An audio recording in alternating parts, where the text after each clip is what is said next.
वहाँ जो मर्डर हुआ प्रमोद का, वहाँ गए, सबसे पूछे तो वो लोग बोले कि हम 2-3 सेकंड में सब कुछ हुआ, हम लोग कुछ भी नहीं देखे, वो वहाँ पे बॉडी पड़ा हुआ था और सब लोग भाग गए थे। तो और फिर सीसीटीवी फुटेज के बारे में पूछे, जैसे फिरासत बताए कि कुछ उसमें क्लियर नहीं था। ओके, अब ये हुआ प्रमोद की मर्डर के बारे में। अब हम लोग यहाँ भी गए, हॉस्पिटल में हम लोग वहाँ भी गए, देखे कहाँ पे रियाज को रखा गया। वहाँ पे इतने स्ट्रॉन्ग आयरन बार्स का डोर है।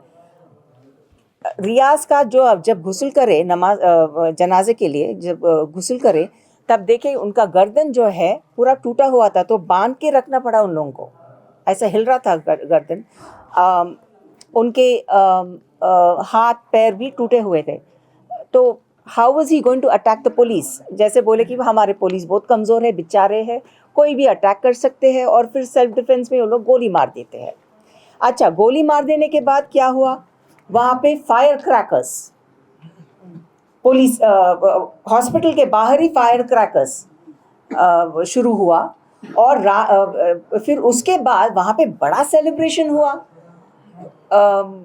कौन है कि लोग बोल रहे कि पुलिस वाले, कुछ बोल रहे कि राइट विंग के बीजेपी वाले आके वहाँ पे लॉरेंस बिश्नोई को क्या है हैदराबाद या तेलंगाना स्टेट से, उनका ताल्लुक क्या है तेलंगाना स्टेट से? कौन है वो? बड़ा लीडर है क्या? गैंगस्टर है वो?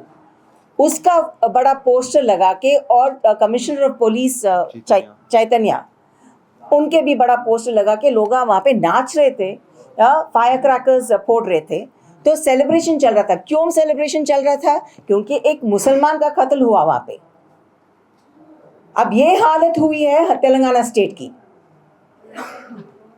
इसके पहले I am going little of track, एक इंसिडेंट हुआ यहाँ पे गौरक्षक का, कभी सुने थे पहले? ये कांग्रेस गवर्नमेंट के पहले कभी सुने थे गौरक्षक तेलंगाना में? बकरीद के टाइम से शुरू हुआ ये। वो भी एक केस हुआ जो इब्राहिम है, जो उन्होंने शूट करके चले गए। अब ये हो रहा है, ये है लॉ एंड ऑर्डर यहाँ पे। पूरा जो भी नॉर्थ इंडियन पॉलिटिक्स है गौरक्षक का, हाँ, अटैकिंग मुस्लिम्स, हाँ, वो सब यहाँ पे चल रहा है तेलंगाना में। और हम लोगों को क्या तसल्ली देने के लिए अब एक स्वेरिंग इन भी हो रहा है। किसको उल्लू बना रहे हैं ये लोग? और हमारे जो डिमांड्स है सीबीआई इंक्वायरी के अलावा, I will just quickly go through it. एक तो सीबीआई इंक्वायरी, ओके। सेकेंडली, एक court monitored SIT, special investigation team, pending the CBI take over, यानी कि शुरू कर देना investigation, so that you can help the CBI.